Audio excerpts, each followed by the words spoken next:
Alors, je recommence. Merci beaucoup pour votre invitation, qui m'honore beaucoup, et j'aurais préféré bien sûr être avec vous aujourd'hui. Et je vais vous parler un petit peu de la situation de l'immunothérapie dans le cancer bronchique non à petite cellule en 2022. Alors voici mes liens d'intérêt en rapport avec cette communication. Et on va revenir un petit peu sur le développement de ces molécules, de savoir exactement de quoi on parle, et puis de voir où on en est maintenant et quelles sont les perspectives dans un futur proche. Avec, vous le savez, si tout se passait normalement dans l'oncologie thoracique, eh bien finalement on n'aurait pas besoin d'oncologue parce que les tumeurs n'arriveraient pas à se développer. Vous savez que les cancers sont un amas de néo-antigènes qui vont être relargués dans l'environnement péritumoral au moment de la mort cellulaire, et ces néo-antigènes vont être pris en charge par des cellules présentatrices d'antigènes qui sont en général des cellules dendritiques, et vont activer des clones lymphocytaires au niveau des ganglions. Ces lymphocytes vont repartir dans la circulation sanguine et réidentifier les néo-antigènes contre lesquels ils ont été activés via le complexe majeur d'histocompatibilité, et détruire ces cellules tumorales, et donc du coup relarguer de nouveaux néo-antigènes, etc., et entretenir cette boucle. Malheureusement, vous le savez, parmi les propriétés des cellules cancéreuses, eh bien, il y a cette capacité à échapper à l'immunosurveillance, et donc tout l'intérêt d'aller travailler sur l'immunothérapie pour restaurer la capacité du système immunitaire à identifier ces cellules tumorales. Et vous savez que dans le processus de développement de la tumeur, eh bien, il y a trois grandes phases, avec une première phase qui va être l'identification de ces cellules cancéreuses par le système immunitaire, qui va détruire la grande majorité de ces cellules tumorales, mais il va y avoir une phase d'équilibre qui va s'installer avec un mécanisme qu'on pourrait considérer comme équivalent de darwinien, avec une sélection des cellules les moins immunogènes qui vont réussir à échapper à ce système immunitaire et à rester quiescentes pour une durée qui peut varier considérablement, et pour finir à arriver à un échappement et à un système immunitaire totalement dépassé par les cellules tumorales, et l'apparition d'une tumeur cliniquement décelable. Alors, les mécanismes qui permettent à la cellule tumorale d'échapper au système immunitaire sont nombreux. Ils ressemblent beaucoup à ce qu'on voit avec les agents infectieux. Et il peut y avoir donc une perturbation de la présentation antigénique. Les lymphocytes qui ont été activés ne reconnaissent plus la cellule tumorale.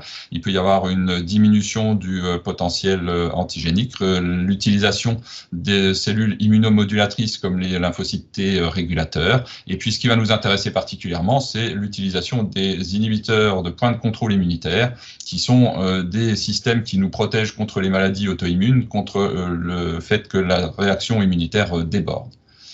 Et ce mécanisme finalement d'immunité dans le cancer, c'est quelque chose qui se développe depuis quelques années, mais qui en vrai n'est pas tout à fait nouveau, puisque on sait que par exemple William Coley, qui était un chirurgien qui opérait des sarcomes dès 1889, avait montré que quand on infectait ces sarcomes par des bactéries, finalement la réaction immunitaire locale permettait de faire réduire la taille de la tumeur et d'opérer dans de meilleures conditions. Alors le principe de l'immunothérapie au sens large, c'est effectivement d'aller essayer d'augmenter le potentiel lytique des effecteurs de la réaction immunitaire. Et pour ça, on va se servir soit d'un mécanisme passif, où on va utiliser des immunomodulateurs. Et quand on regarde sur le schéma que je vous ai montré tout à l'heure, eh bien les inhibiteurs de points de contrôle sont extrêmement nombreux. Certains sont en vert et activent la réaction, d'autres sont en rouge et l'inhibe. Eh bien, on va pouvoir inhiber certains inhibiteurs et donc finalement enlever le pied du frein. Et c'est par exemple le cas des anti-CTLA4 qui vont agir au moment de la phase de priming, et des anti-PD1 ou anti-PD-L1 dont on parlait tout à l'heure qui agissent au moment de la phase effectrice. Et puis, il y a une autre façon de stimuler l'immunité, c'est de fournir d'autres néo-antigènes. Et c'est par exemple un certain nombre de vaccins dont je ne vous parlerai pas aujourd'hui parce que pour l'instant, leur développement est un petit peu arrêté en raison de résultats qui ont été très décevants. Il y en a certains qui sont encore en cours de développement et pour lesquels on a encore beaucoup d'espoir. Alors, les inhibiteurs de points de contrôle, eh bien, vous savez que les deux, en fait, ont la même finalité. Ils nous protègent contre cette réaction immunitaire débordante. La première façon de les utiliser, eh bien, c'est d'aller bloquer le récepteur CTLA4 qui inhibe la stimulation des clones lymphocytaires au niveau de cette phase de priming. Et l'autre façon d'utiliser ces checkpoint inhibiteurs, eh bien, c'est d'aller bloquer cette réaction PDL1-PD1 qui est là aussi une réaction en quelque sorte de défense de la cellule tumorale contre l'attaque lymphocytaire. Et donc, avec des anticorps monoclonaux, on va pouvoir bloquer ce lien. De nombreuses firmes ont développé des anti-CTLA4 et des anti-PD1 ou des anti-PDL1 qui sont à des niveaux de développement thérapeutique différents, on va le voir, avec des anti-CTLA4 qui sont notamment dominés par l'ipilimumab et le tremelimumab qui arrive de chez AstraZeneca, et puis les autres molécules dont on va parler un petit peu rapidement.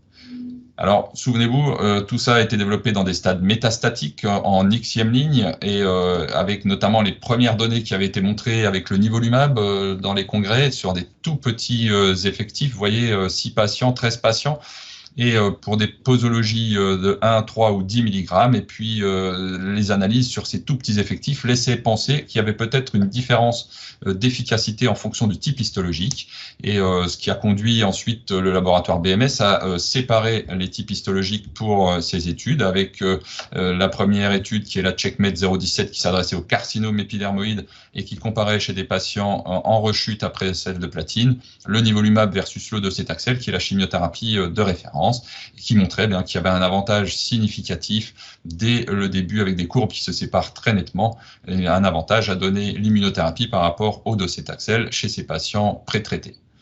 Le pendant de cette étude, c'était la CheckMate 057 qui s'adressait cette fois-ci aux non-épidermoïdes, avec un design exactement similaire, des patients pré-traités qui étaient randomisés pour recevoir du nivolumab versus du docetaxel, mais là des résultats un petit peu différents puisqu'on voit que dans les premiers mois, eh bien, il y a plutôt un bénéfice à avoir de la chimiothérapie et que l'immunothérapie apporte un bénéfice plus tardif et que les courbes se croisent. Et donc, dans les premiers mois, il y a visiblement 2 catégories de population. Une population qui tire un vrai bénéfice de l'immunothérapie et une autre, au contraire, pour laquelle l'immunothérapie est délétère. Et donc, on voit tout l'intérêt des biomarqueurs pour essayer d'identifier ces populations.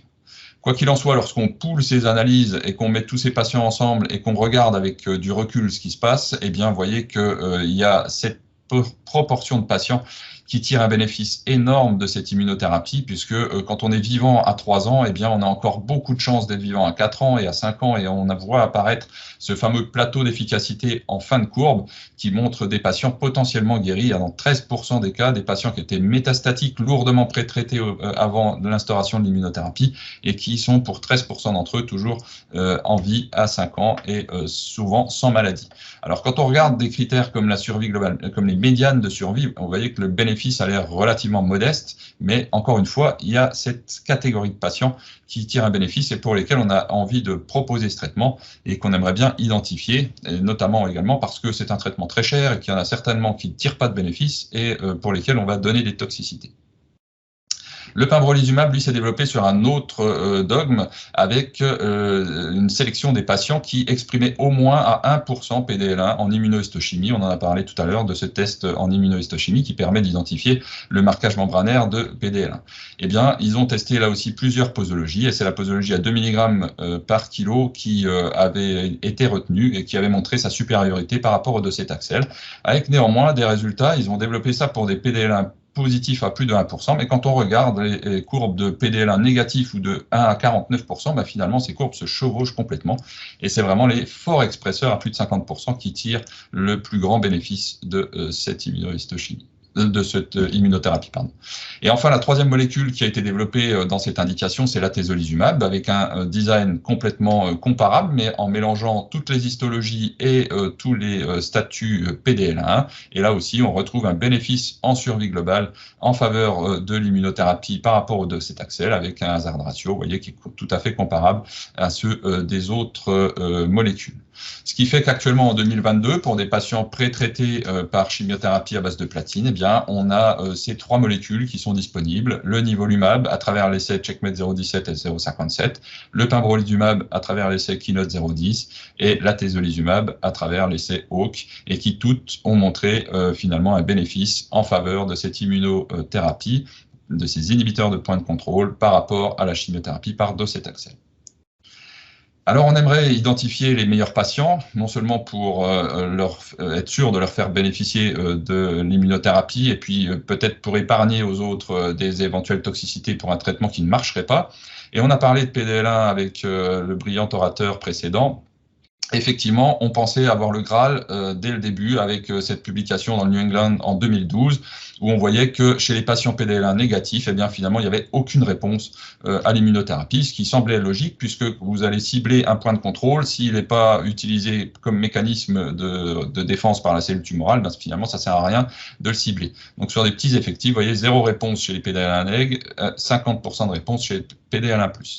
Et ça se retrouve avec toutes les molécules. En taux de réponse, eh bien, effectivement, il vaut mieux être PDL1 positif que PDL1 négatif. Vous voyez, on est aux alentours d'un patient sur 4 qui répond avec PDL1+, versus 3 à 14% dans les PDL1 négatifs. Les analyses poolées de la littérature retrouvent exactement la même chose. Quand on met toutes les études ensemble, pour le taux de réponse, eh bien, il vaut mieux être PDL1 positif. Néanmoins, ça pose des questions parce que le taux de réponse n'est probablement pas un bon critère d'évaluation de l'immunothérapie. Vous voyez que chez ces patients qui sont PDL1 négatifs, eh bien, il y a un bénéfice quand même tout à fait significatif avec un petit p à 0,02 en faveur de l'atezolizumab par rapport au docetaxel. Et donc, il ne semble pas éthique d'exclure les patients PDL1 négatifs de cette immunothérapie sous des critères d'un biomarqueur imparfait qui donne de moins bons taux de réponse, parce qu'on voit qu'en termes de survie, eh bien, il y a quand même un bénéfice, et quand même la survie, c'est ce qu'on recherche pour nos patients. Alors PDL1 a de grosses lacunes, on l'a dit juste avant, avec notamment l'hétérogénéité à l'intérieur de la tumeur. Vous voyez que c'est une pièce de biopsie, où on fait des toutes petites biopsies, et en fonction du territoire qui est analysé sur une tumeur, eh bien, on peut se retrouver avec un PDL1 fortement exprimé dans certains territoires et beaucoup plus faible dans d'autres, et donc la conclusion est non reproductible. Il y a une hétérogénéité également intratumorale qui fait qu'en fonction du site qu'on a biopsié, eh bien, si c'est une lésion par exemple hépatique qui est facile à biopsier mais qui n'est pas représentative de la tumeur primitive, eh bien, on va avoir un faux diagnostic de PDL1, qu'il soit positif ou négatif, et en tout cas pourrait expliquer des échecs. Et puis on l'a dit tout à l'heure, PDL1 peut être induit par les traitements préalables. C'est pour ça que de faire des prélèvements, des tests sur des prélèvements archivés, c'est toujours un petit peu risqué. On peut avoir un prélèvement déjà trop ancien, on l'a dit, plus de 6 mois pour une immunohistochimie, c'est probablement un petit peu trop. Et puis l'induction de l'expression de PDL1 par les traitements successifs est quelque chose de bien connu, et donc si on peut avoir une biopsie fraîche, c'est toujours préférable. Alors, à l'échelle d'une population, qu'est-ce qu'il faut penser de cette sélection par le testing PDL1? Eh bien, il y a différentes stratégies. Si vous dites que vous sélectionnez les patients fortement expresseurs, vous voyez que vous en excluez donc du coup 72%. 72% de votre population de cancer ne sera pas traitée parce que inférieure à 50%. Du coup, effectivement, en termes de coût global pour la société, eh bien, on réduit à 43 millions sur ce modèle qui a été fait aux États-Unis, 43 millions de dollars pour l'ensemble d'une année de patients traités. Et donc, on sauve en nombre d'années de vie gagnées, vous voyez, à peu près 300 années de vie gagnées en sélectionnant drastiquement ces patients. À l'inverse, si on traite tout le monde, eh bien, aucun patient n'est exclu, 0%. En termes d'années de vie gagnées, c'est considérable pour l'ensemble de la population, et c'est un peu ce qu'on cherche en tant que cancérologue. Mais par contre, pour le coût global pour la société, eh bien, on monte à 173 millions de dollars pour l'ensemble. Mais quand on regarde le ratio année de vie gagnée par rapport au coût, eh bien, finalement, cette stratégie coûte un peu plus cher, à 196 millions par année de vie gagnée versus 151 000 dollars par année de vie gagnée. Donc, finalement, on sauve moins de monde et on économise en nombre d'années de vie gagnées, probablement pas suffisamment pour considérer que c'est une stratégie fiable, d'autant que, vous savez, les données de pharmacoéconomie sont un peu complexes. Il n'y a pas que le coût du médicament. Le fait d'avoir des patients qui sont en forme et qui continuent à faire vivre l'économie de la société, c'est quelque chose qui est également pris en compte. Donc, comme d'habitude, les laboratoires développent les molécules en deuxième ligne ou au-delà, quand c'est facile de montrer la supériorité par rapport à l'existant. Puis, quand on s'aperçoit que finalement ça marche bien, on essaye de remonter les lignes pour avoir le plus de traitements possibles vendus et le plus de patients touchés. Et donc, l'idée était là, cette fois-ci, de comparer l'immunothérapie par pembrolizumab versus un doublet à base de platine, qui est le standard de traitement en première ligne. Mais autant c'est facile de montrer une supériorité par rapport à du Taxotere qui fait 15% de taux de réponse, autant versus un doublet à base de platine, ça devient quand même plus difficile. Alors, on a sélectionné les patients les plus forts expresseurs pour tenter d'optimiser ce bras pembrolizumab et être le plus efficace possible. Et les résultats, vous les connaissez. Effectivement, l'administration en termes de survie globale et de survie sans progression sur cette diapositive, et de survie globale est très en faveur du pembrolizumab par rapport à la chimiothérapie chez les patients fortement expresseurs de PDL1. Mais regardez la forme de cette courbe qui montre que dans les premiers mois, il y a quand même un nombre de progresseurs qui peut poser problème parce que malgré l'expression forte de PDL1 et l'administration de l'immunothérapie, la tumeur ne répond pas et progresse rapidement. Et donc ça, c'est les courbes de survie globale qui sont en faveur de l'administration du pembrolizumab en première ligne. Et malgré un crossover, vous voyez qu'on ne rattrape pas et qu'il y a toujours une différence de survie. Donc, il vaut mieux avoir l'immunothérapie le plus précocement quand le système immunitaire est fit et qui peut encore répondre correctement à l'immunothérapie. C'est vrai que plus on attend dans le temps, plus le système immunitaire a tendance à s'épuiser en luttant contre cette tumeur. Et donc, on est probablement moins efficace en ligne tardive. En tout cas, le bénéfice est toujours présent malgré le crossover et donc le fait d'administrer l'immunothérapie en deuxième ligne ne rattrape pas le bénéfice qui a été obtenu en première ligne. Et pour éviter finalement cette progression précoce dans les premiers mois, la stratégie a été d'associer la chimiothérapie avec l'immunothérapie en se disant que la chimiothérapie apportait le bénéfice initial et que l'immunothérapie finalement apportait le bénéfice sur la fin de la courbe, comme je vous l'ai montré tout à l'heure avec cet aspect de plateau. Cette fois-ci, on ne sélectionne plus les patients en fonction de l'expression de PDL1, on prend tous les patients et on regarde ce qu'on obtient.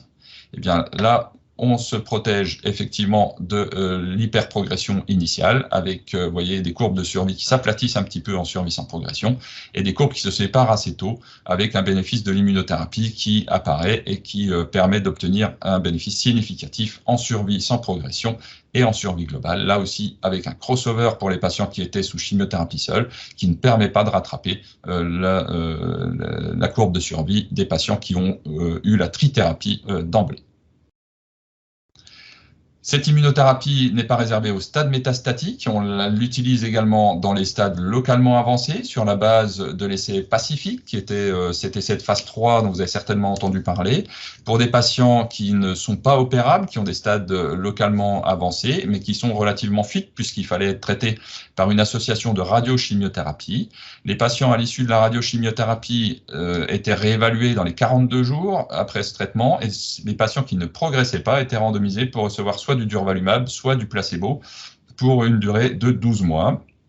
Et les résultats ont été actualisés récemment avec des données à 5 ans. Et vous voyez qu'en survie globale, c'est presque un patient sur deux qui est toujours vivant à 5 ans, alors que les stades localement avancés ont quand même une forte propension à la rechute et au décès, et que la survie à 5 ans est généralement très inférieure. Vous voyez que dans le bras placebo, on ne dépasse pas 33% de patients vivant à 5 ans, alors même qu'un certain nombre d'entre eux ont reçu une immunothérapie à la progression. En survie sans progression, là aussi, un patient sur 3 est vivant sans progression à 5 ans. Et enfin, ce qui me semble être l'élément le plus intéressant dans les perspectives avec cette immunothérapie, c'est l'utilisation en périopératoire, dans des stades précoces. Et il y a plusieurs façons d'utiliser cette immunothérapie en périopératoire. On peut le donner en adjuvant, c'est-à-dire on a fait la chirurgie et ensuite on donne l'immunothérapie avec des objectifs dans les essais qui sont la survie sans récidive et la survie globale. Et l'essai qui a été montré l'année dernière à l'ASCO est l'essai IMpower 010 avec l'atezolizumab qui était administré au stade 1 à 3A opéré, avec un design que vous avez certainement vu passer, des stades correctement opérés R0 en post-opératoire, qui recevaient tous une chimiothérapie post-opératoire et qui étaient ensuite randomisés pour recevoir de l'atezolizumab pour 16 cycles ou des soins de support, avec un design un peu compliqué, une analyse hiérarchique qui commençait par les patients qui étaient positifs pour PDL1, qui ensuite, si cette analyse était favorable, on faisait une analyse pour tous les stades 2 à 3, et ensuite, si cette analyse-là était positive, on poussait jusqu'en intention de traiter, et enfin, si celle-ci était positive, on allait en survie globale. Les résultats vous sont présentés ici. Ils sont significatifs en faveur de l'atezolizumab pour la survie sans rechute pour les stades 2 à 3 positifs en PDL1, mais également pour quel que soit le statut PDL1. Ils ne sont pas encore matures pour l'ITT, donc on ne va pas s'arrêter sur ces résultats-là. Ce qui est intéressant de voir en analyse en sous-groupe, c'est que lorsqu'on regarde l'ensemble de la population pour laquelle l'étude est positive pour les stades 2 à 3A, eh bien, ce bénéfice est clairement drivé par les patients fortement positifs qui expriment fortement PDL1. Et vous voyez que pour les patients négatifs, eh bien, il ne semble pas y avoir de bénéfice pour l'atezolizumab versus les soins de support habituels. Alors, ces données, on l'espère, vont être confirmées par d'autres essais qui sont en cours et pour lesquels on attend des résultats dans les années qui viennent. Et il faut toujours rester prudent également sur ces endpoints qui sont de la survie sans progression. Il est probable que cette survie sans progression se traduise en survie globale à terme, mais on ne peut pas encore en être sûr. Et peut-être que finalement, l'administration de l'immunothérapie chez les patients au moment de la rechute va rattraper cette survie et qu'il n'y aura pas de différence en survie globale pour l'instant. En tout cas, c'est un peu précoce. Il est possible quand même que les autorités de santé donnent l'accord pour utiliser l'immunothérapie en adjuvant. Et puis, ce qui, moi, m'intéresse en tout cas beaucoup plus, c'est le périopératoire, mais avec l'administration de la chimiothérapie, soit avant et après la chirurgie, mais en tout cas d'avoir du néoadjuvant, ce qui est encore plus intéressant, avec cette fois-ci néanmoins des endpoints qui sont un petit peu différents, puisqu'on va utiliser la réponse histologique au traitement d'induction, donc la réponse pathologique complète ou majeure, c'est-à-dire réponse pathologique complète quand il n'y a plus du tout de cellules tumorales viables dans la pièce opératoire, réponse majeure quand il y a moins de 10% de cellules viables dans la pièce opératoire. Ce sont des marqueurs de substitution qui avaient été évalués avec la chimiothérapie néoadjuvante et qui montraient que c'était corrélé à la survie globale. Ça n'avait jamais été avec l'immunothérapie jusqu'aux données de l'étude Ionesco présentée par Marie Wisslez en fin d'année dernière et qui avait montré que pour chaque tranche de 10% de cellules supplémentaires mortes, eh bien finalement il y avait une incrémentation de la PFS et de l'OS. Donc ce marqueur de substitution semble également être associé à une meilleure survie avec l'immunothérapie. Alors pourquoi je vous dis que ça semble être plus intéressant de le donner en néoadjuvant par rapport à l'adjuvant?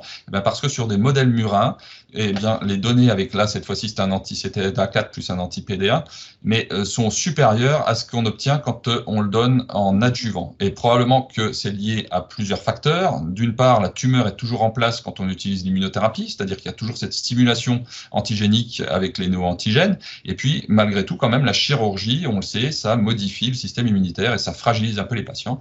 Et donc, il vaut mieux utiliser l'immunothérapie quand le système immunitaire est fit au départ et que la tumeur est là pour le stimuler.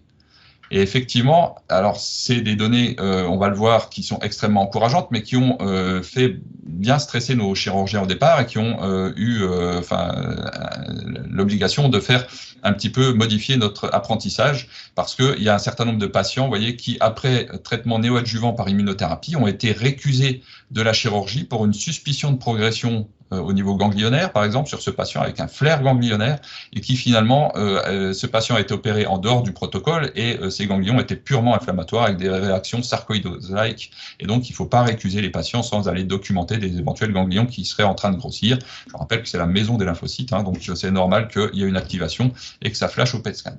Ce qui stressait également nos chirurgiens, c'était les complications post-op qui, dans certains essais, étaient particulièrement importantes, et il y avait certains patients qui étaient en réponse pathologique complète, c'est-à-dire potentiellement guéris sous immunothérapie, mais qui décédaient en post-opératoire de complications comme des empyèmes, des pneumonies et d'autres fistules bronchopleurales qui n'étaient pas fermées à cause de la corticothérapie qu'ils avaient reçue pour gérer les effets secondaires de l'immunothérapie, et donc les chirurgiens étaient un petit peu anxieux. Ce qui semble avoir rassuré tout le monde, eh bien, c'est les données de l'essai Checkmate 816 qui ont été montrées en fin d'année dernière, qui est un essai néoadjuvant qui compare chez des patients opérables 3 cycles de chimiothérapie associés à du nivolumab versus 3 cycles de chimiothérapie, et ensuite un restaging radiologique et une chirurgie qui survient dans les 6 semaines. avec, vous voyez, plutôt de façon rassurante, eh bien, assez peu de patients qui ne vont pas à la chirurgie, ce qui est toujours un élément qui inquiète quand on fait du néoadjuvant. Et puis un temps opératoire qui, là aussi, était quelque chose qui inquiétait nos chirurgiens parce qu'ils avaient peur que le curage ganglionnaire soit compliqué. Un temps opératoire qui n'est pas augmenté par l'administration de l'immunothérapie en néoadjuvant, quel que soit le stade de la maladie. Et puis, vous voyez les résultats sur ces waterfall plots en termes de réponse pathologique complète. Tous ces patients sont en réponse pathologique complète. Il n'y a plus de traces de cellules viables sur la pièce opératoire. Alors, c'est des critères qui, pour les essais cliniques, sont extrêmement complexes, avec des règles de découpage de la pièce opératoire par les anapathes pour bien vérifier qu'il n'y a plus de cellules tumorales. Vous voyez que quel que soit le stade, eh bien, on a un bénéfice qui est très significativement augmenté par rapport aux réponses pathologiques complètes qui existent également sous chimiothérapie, mais qui sont nettement moins nombreuses. Ce qui est rassurant également, c'est que le type de chirurgie n'est pas modifié par l'immunothérapie. Il n'y a pas plus de thoracotomie que de chirurgie mini-invasive et pas de conversion supplémentaire dans le bras qui reçoit l'immunothérapie. Ça ne complexifie pas la tâche du chirurgien. Et ce qui rassure également nos autorités de santé, c'est que le temps passé à l'hôpital en post-opératoire, finalement, n'est pas rallongé par l'administration de l'immunothérapie, et même dans certains coins en Amérique du Nord, le délai est même raccourci. Alors bien sûr, qui dit nouvelle thérapeutique, dit nouvelle toxicité, avec là aussi un apprentissage indispensable. À partir du moment où on va jouer avec le système immunitaire et qu'on va bloquer des systèmes de protection, eh bien il peut y avoir des toxicités sur tous les organes, vous le savez, avec des toxicités qui sont pour certaines très fréquentes et pas graves, les toxicités dermatologiques, les toxicités endocriniennes, et d'autres qui sont plus rares mais plus graves, comme les pneumonies interstitielles ou les atteintes, les colites immunitaires, qui peuvent conduire au décès du patient. Et donc, ça contribue également au fait qu'il faut bien tenter de sélectionner nos patients pour ne pas proposer ce traitement au petit bonheur la chance en se disant au pire, ça marche pas. Non, au pire, il y a des toxicités qui peuvent être graves. Alors, on les connaît, ces toxicités. On sait qu'elles sont plus fréquentes au moment de l'initiation du traitement, mais on sait également qu'elles peuvent perdurer ou survenir tardivement, même après l'arrêt du traitement, avec notamment au niveau endocrinien des atteintes de la tige pituitaire qui peuvent être déclarées bien après l'arrêt du traitement, avec une fatigue importante qu'on met volontiers sur le dos du cancer et qui finalement est un problème purement hormonal. Et donc voilà, j'en ai fini avec ma présentation et vous voyez que au départ on m'avait demandé dans les stades métastatiques, mais je pense que vraiment l'immunothérapie est maintenant une pierre angulaire du traitement dans tous les stades et à toutes les lignes, précoces, tardives, etc. Il y a quelques patients qui vont être des mauvais candidats à l'immunothérapie, c'est les patients dont on a parlé tout à l'heure qui ont des drivers oncogéniques comme GFR, ALK et ROS, parce que ce sont des tumeurs qui sont faiblement immunogènes avec un environnement péritumoral qui n'est pas très riche en cellules immunitaires et que l'expression de PD-L1 qu'on peut trouver sur ces cellules est une expression constitutive qui n'est pas secondaire à la présence des lymphocytes, etc. Donc, c'est des candidats qui ne sont pas idéaux pour l'immunothérapie. L'arrivée en périopératoire pourrait complètement changer la survie de nos patients et les chirurgiens qui ont un petit peu d'humour me disent que maintenant ça sera peut-être la chirurgie qui sera le traitement adjuvant de l'immunothérapie chez les stades opérables et on espère en tout cas que ces stades opérables vont devenir de plus en plus fréquents parce que vous savez, en tout cas en France, je ne sais pas comment c'est en Tunisie, mais que le dépistage est devenu une priorité maintenant pour nos pouvoirs publics et donc on devrait pouvoir détecter de plus en plus de stades précoce opérable et donc avec une indication d'immunothérapie périopératoire de plus en plus importante. Voilà, je vous remercie pour votre attention.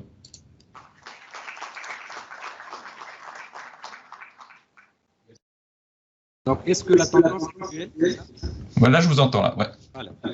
Est-ce que la tendance actuelle, c'est de trouver un testing PDL pour toutes les patients dans notre cellule? Absolument, ouais. Avec les mêmes réserves que nous a présenté l'orateur précédent sur des prélèvements cytologiques où il faut au moins 100 cellules. Mais pendant très longtemps, on a beaucoup débattu sur quel anticorps utiliser, etc. et qui tester. Maintenant, on teste tout le monde. Et ça ne fait plus débat en France. Ce qui fait débat, c'est pour les PDL1 plus de 50%. Est-ce qu'on utilise l'immunothérapie seule en gardant la chimiothérapie pour une ligne ultérieure, ou est-ce qu'on utilise chimio plus immuno en essayant de se protéger des éventuelles progressions précoces, mais en augmentant les toxicités et en ayant grillé toutes nos cartouches d'un coup, quoi. À votre avis, les meilleurs schémas, c'est des malades naïfs de traitement ou déjà pré-traités par chimiothérapie? Ah, c'est naïf de traitement, c'est le système immunitaire est encore plus fit.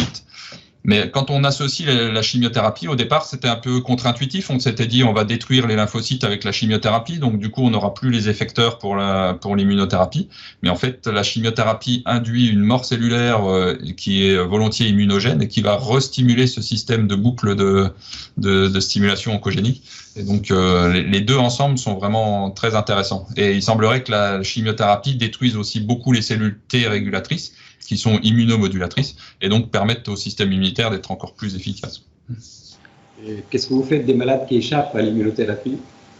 Ça, c'est une excellente question. On les représente en RCP, on essaye de les mettre dans des essais cliniques, on essaye de rebiopsier, mais ça, c'est vraiment que pour la science, parce que pour l'instant... alors après, il y a des associations de plusieurs points de contrôle, les anti-TIGIT, OX40, etc., qui sont en train de se développer, justement pour essayer de contrer ces échappements thérapeutiques, mais qui sont pour l'instant que de la recherche clinique, quoi. Et de temps en temps, on a des oligoprogressions qu'on traite par radiothérapie sur le site qui progresse, et ça permet aussi de relarguer des néo-antigènes et finalement d'avoir un effet abscopal sur des lésions un peu à distance. C'est la situation idéale. Dernière petite question qui paraît peut-être un peu pas naïve. Pour les formes localement avancées, quand on a besoin de radiothérapie, quel est le timing? Alors, avant de mettre l'immunothérapie, vous voulez dire? Non, dans les formes localement avancées, quand on a besoin d'une radiothérapie pour une indication quelconque, le timing par rapport à l'immunothérapie. Eh ben, en fait, là, on n'avait que des données de l'essai Pacifique où le traitement était donné avant. Et on introduisait dans les 42 jours l'immunothérapie. On était un peu inquiet parce que dans les toxicités de l'immunothérapie, il y a les pnéopathies. Et puis en post-radiothérapie, on se disait on va réveiller des pnéopathies post-radiques, etc. Finalement, ça se passe assez bien. Et donc la plupart des essais maintenant sont en faveur de l'instauration précoce de l'immunothérapie. Et donc on peut irradier sans problème avec de l'immuno. Ça ne pose aucun problème. Par rapport à l'immunothérapie, y a-t-il un intervalle à respecter entre la fin de l'immunothérapie et la chirurgie pour les stades précoces, comme on le fait pour la chimiothérapie? Alors, c'est une excellente question. C'est un peu l'inverse de la chimiothérapie. Il vaut mieux opérer le plus rapidement possible pour ne pas laisser le temps au remodelage ganglionnaire et à la fusion des ganglions qui complique effectivement le curage quand on a laissé passer du temps. Parce qu'au départ, ce qui avait inquiété les chirurgiens, c'était ça. On opérait souvent des reliquats thoraciques chez des gens qui avaient eu beaucoup d'immunothérapie et pour lesquels il restait une tumeur comme ça qui était devenue opérable.